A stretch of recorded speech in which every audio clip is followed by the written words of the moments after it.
Olá, meus amigos, tudo bem? Estamos de volta aqui. Chegou a hora de estudar agora contratos em espécie. Como que eu montei a estratégia de estudo para contratos em espécie? Nós vamos trabalhar contratos em espécie aqui e no tempo de aula que nós reservamos, nós temos que ser muito meticulosos e objetivos, ou seja, não dá aqui para ficar perdendo tempo simplesmente lendo a letra da lei, repassando por artigos que você pode estudar sozinho, você pode ir no seu material de lei seca e estudar, né? Não tem porquê a gente ficar passando por letra da lei aqui. Nem também trabalhar questões teóricas, doutrinárias, que não caem em prova. Então, qual foi o meu critério? Separar temas que não estão diretamente na lei, ou seja, a simples leitura da lei seca não vai te ajudar a responder uma questão, e que você talvez levasse mais tempo ou tivesse mais dificuldade de estudar sozinho. Então, eu fui pensando nas diversas espécies de contrato, temas que eu considero fundamentais, fazendo algumas interseções entre esses temas. Então, vocês vão ver que às vezes eu pego até uma questão banal, como um conceito, mas que a compreensão daquele conceito vai te ajudar a responder uma questão, às vezes, lei seca, porque não está diretamente na lei o conceito, mas sim, né, a regra. Então, entendendo conceitos, classificações, vai ficar claro aqui como isso vai caindo em prova e você vai começar a acertar mais questões. Então vamos fazer essa divisão de tarefas. Você, no seu material que você já vem acumulando, estudando a lei seca e agora fazendo um bom caderno dessas aulas para que a gente possa ter um caderno, né, de reta final para o estudo rápido de temas um pouco mais complexos. Vamos lá. Complexo, porém simples de entender. Vamos começar falando então aqui de alguns temas referentes aos contratos em espécie. Vamos lá? Bom, meus amigos, então vamos começar aqui pelo estudo da compra e venda. A compra e venda, você sabe, ela vem regulada no Código Civil, lá nos artigos 481, artigo 481, até o artigo 532. 481 ao artigo 532. Veja, são vários artigos aqui. Isso aumenta as chances de cair na prova. Inclusive, essa foi um dos meus critérios aqui. O que a gente vai trabalhar bastante? Esses contratos de transferência de propriedade, um tema sempre cobrado em concursos. Quais são os contratos que geram a transferência de propriedade? Compra e venda, doação e contrato de permuta. Então vamos destacar pontos importantes desses três contratos, na verdade. Começando pela compra e venda, que vocês percebem que vai do artigo 481 a 532. É muita coisa, é muito artigo que aumenta a chance de cair na prova. Então já separa para ler aí o seu material, claro, não vai deixar de ler também. Bom, agora o que você precisa saber? A compra e venda é um contrato por meio do qual uma das partes se obriga a transferir a propriedade de um bem, seja um bem móvel ou imóvel, para outra parte, em razão do pagamento do preço em dinheiro. Então, na compra e venda, uma das partes se compromete a transferir a propriedade de um bem móvel ou imóvel para outra, que vai pagar o preço em dinheiro. Isso é muito importante, por quê? Na compra e venda, há transferência de propriedade e o pagamento do preço é em dinheiro. Por quê? Se for transferência da posse com pagamento em dinheiro, aí não é propriedade, aí não é compra e venda, aí é locação. Se for transferência da propriedade, mas com pagamento do preço, com o recebimento de outra coisa, aí também não é contrato de compra e venda, aí é contrato de permuta. Então, essa noção é importante. A compra e venda, como eu já disse, vem regulada do 481 a 532. E a permuta vem logo atrás, no artigo 533. Ou seja, enquanto o contrato de compra e venda tem mais de 40 artigos, mais de 50 artigos, o contrato de permuta tem um artigo apenas, o 533. Então é importante estabelecer a diferença de compra e venda para permuta. Enquanto na compra e venda o comprador paga o preço e o vendedor entrega a coisa, na permuta as duas partes trocam coisas. Ou seja, uma parte entrega uma coisa em troca de outra. É um dos contratos mais antigos da humanidade, né? O contrato de escambo, aqui permuta ou troca. Agora, por que é tão importante saber essa diferença, professor? Porque tem algumas regras específicas. Olha o que diz o 533. Aplica-se a troca, né, a permuta, às disposições referentes à compra e venda. Então, a princípio, todas as regras de compra e venda serão aplicáveis na permuta, com exceção de duas. Vamos estabelecer já essa diferença? A primeira diferença é que na compra e venda, as despesas de registro e tradição, as despesas com o registro, por exemplo, de um contrato de compra e venda de bem imóvel, as despesas com o frete correm por conta de quem? O artigo 491 deixa claro para a gente, 490, que, salvo cláusula em contrário, ficarão as despesas de escritura e registro a cargo do comprador. Quem está comprando é que gasta, né? Quem está comprando um apartamento, por exemplo, é quem vai pagar os gastos com escritura e registro no RGI. E as despesas de tradição, o frete, quando é uma coisa móvel, aí é o vendedor. Isso na regra. Em regra, o vendedor paga o frete. O comprador paga as despesas de registro e tradição. Mas nada impede que as partes estipulem de forma diversa. Quantas vezes você já foi comprar um produto na internet e está lá dizendo, calculando frete, ou seja, você está aceitando, as partes estão decidindo que o frete vai ser por conta do comprador. Porque se não falasse nada, quem deveria pagar o frete? O vendedor. Perfeito? Na compra e venda é assim. No contrato de permuta, né, também chamado de troca, as despesas serão divididas por igual. Olha o que diz o artigo 533, inciso 1. Salvo disposição em contrário, cada um dos contratantes pagará por metade as despesas com o instrumento da troca. Ou seja, você aplica todas as regras da compra e venda na permuta, com exceção de duas. A primeira é essa.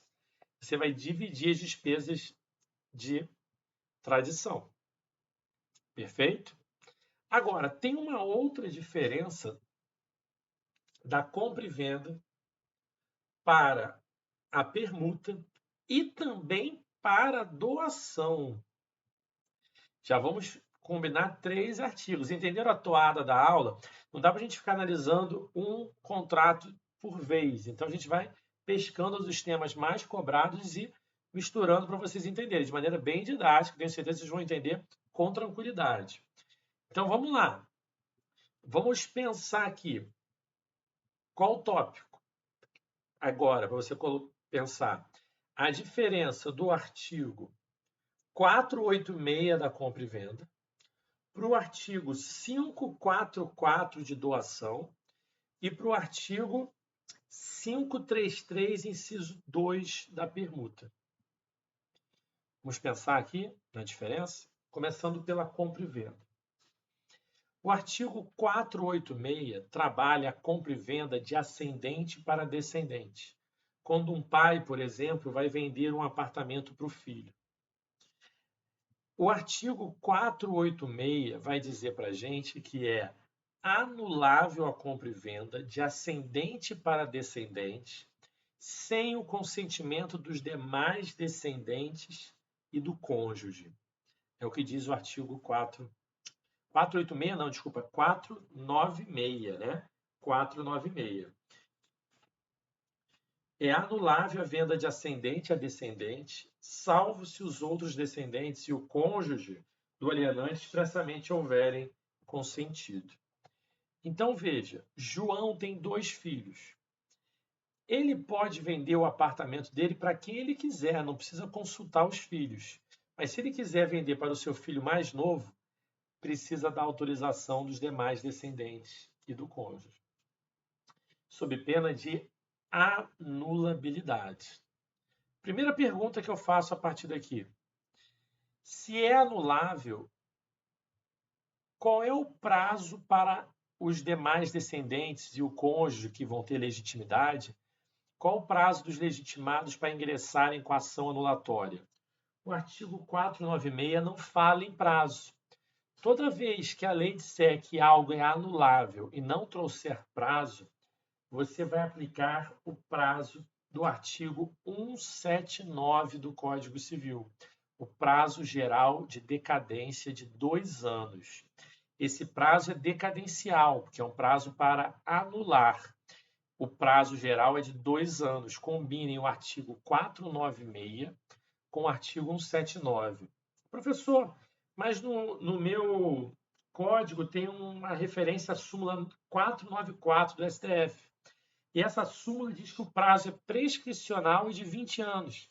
Essa súmula só se aplica para os negócios celebrados antes do Código Civil de 2002, tá?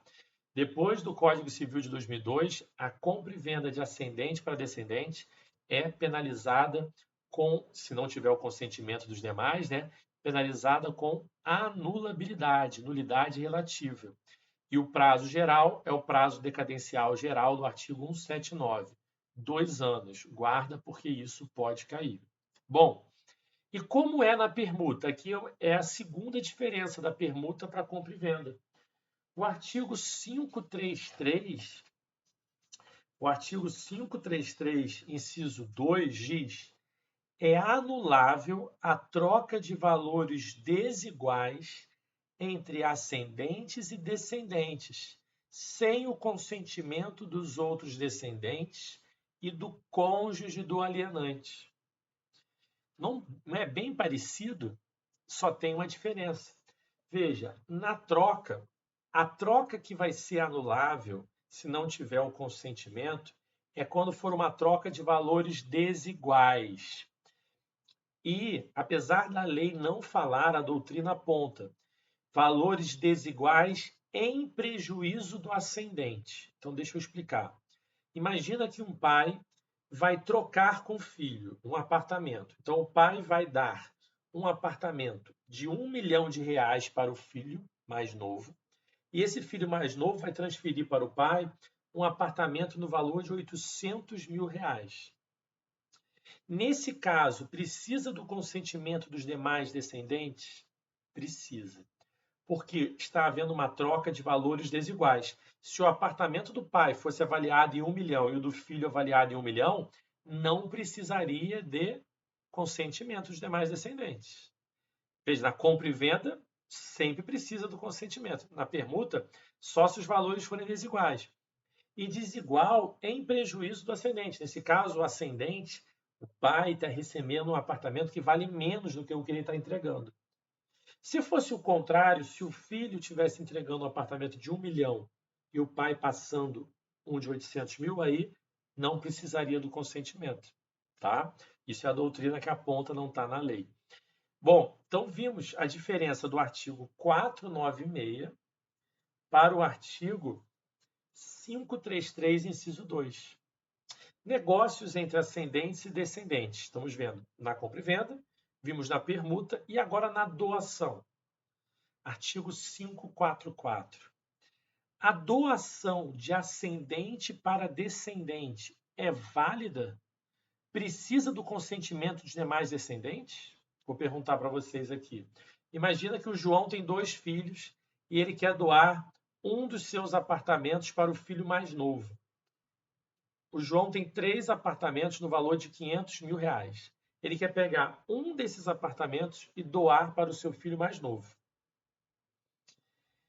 Veja, primeiro, ele pode doar tranquilamente para qualquer pessoa, porque ele está doando menos do que 50% do seu patrimônio. Você não pode doar mais do que 50% do seu patrimônio. Então, ele poderia doar para qualquer pessoa esse apartamento de 500 mil, já que tem 3 no mesmo valor, então não é 50%.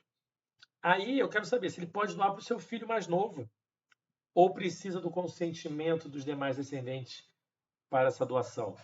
Não precisa do consentimento.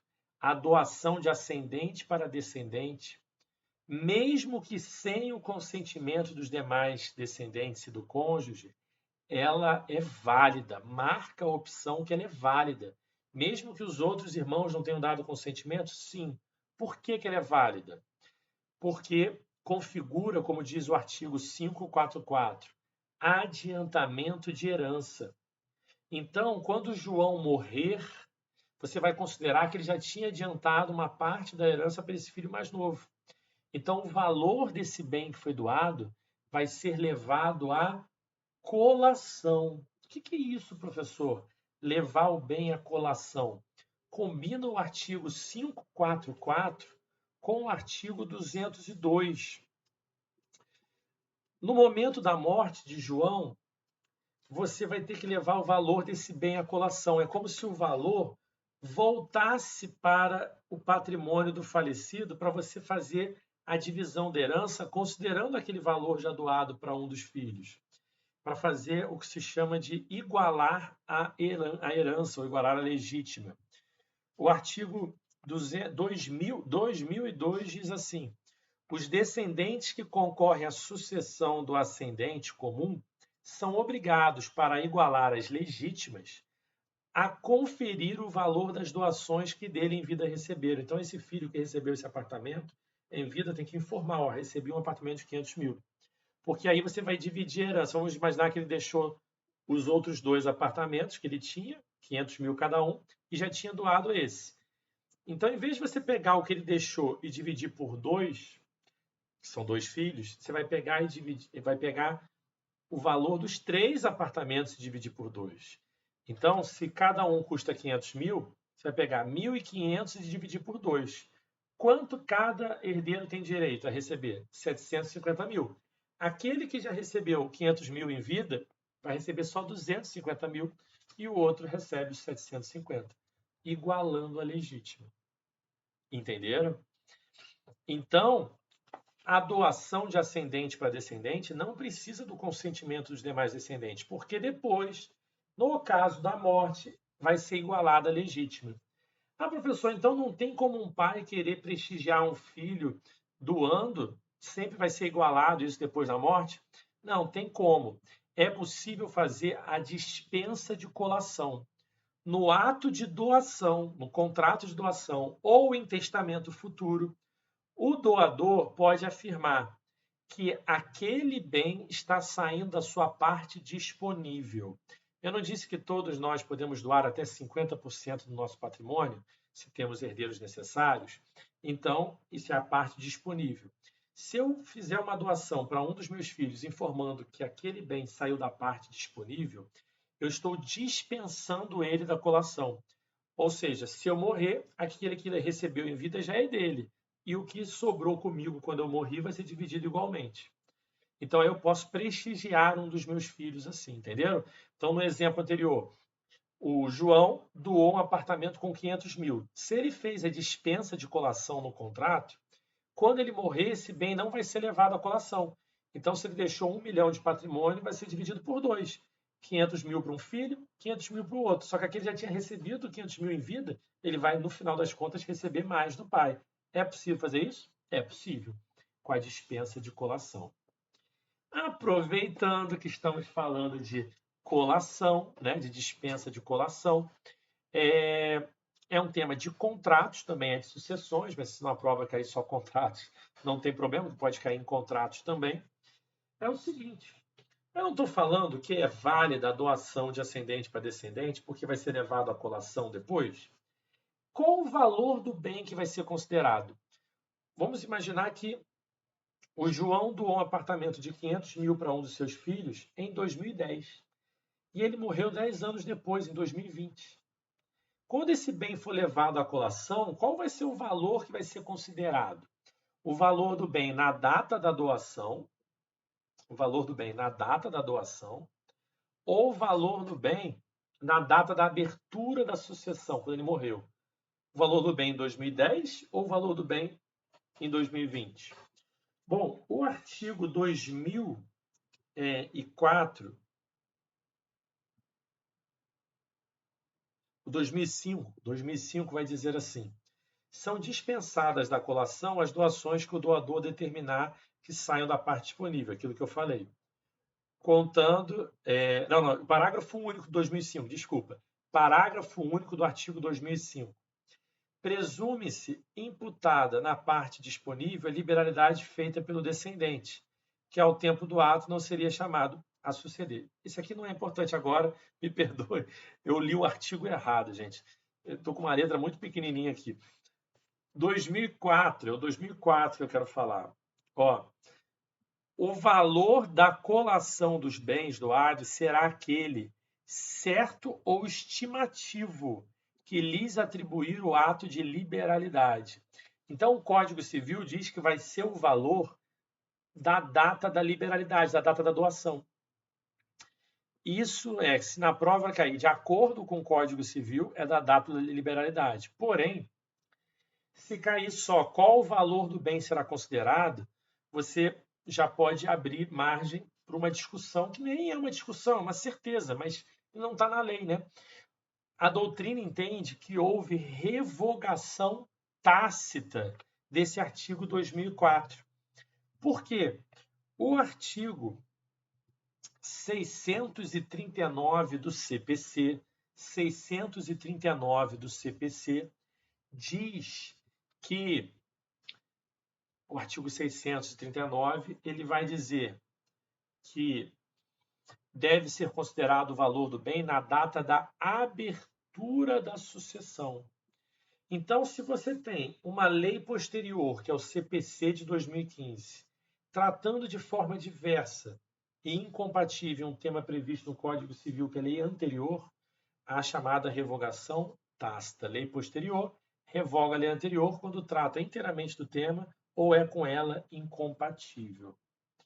Então, se cair na sua prova, a resposta correta, na minha opinião, é a que vai aparecer como correta mesmo, é a data da abertura da sucessão, por conta da revogação tácita do artigo 2004, pelo artigo 639 do CPC.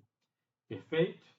Bom, vimos aqui, né, pontos bem interessantes dessas diferenças, né? Falei para vocês que tinha coisa boa para falar. Agora, uma outra questão que a gente tem que trazer à tona aqui, não dá para nos furtar sobre a compra e venda, também vai tocar um pouquinho de direito de família, mas por que eu trago aqui em contratos? Porque mesmo que a questão só vá cobrar contrato, pode esbarrar em família e não vai estar fugindo do edital, não, porque o tema é de direito contratual. E o que a gente quer falar aqui? Do artigo, da restrição da compra e venda quando o vendedor é casado. Ou seja, pessoas casadas para vender os seus bens podem ter certas restrições. E é disso que nós vamos tratar. Então, já separa aí para você abrir o artigo lá de Direito de Família, que é o 1647. Como eu disse, mesmo que eventualmente não queira se cobrar família, esse tema também é um tema contratual. Está dentro da compra e venda, tá bom? Então, separa aí o artigo 1647, que a gente vai dar uma lida juntos aqui e entender toda essa lógica. Mas só para não cortar o nosso raciocínio, vamos fazer isso no próximo bloco. Até lá!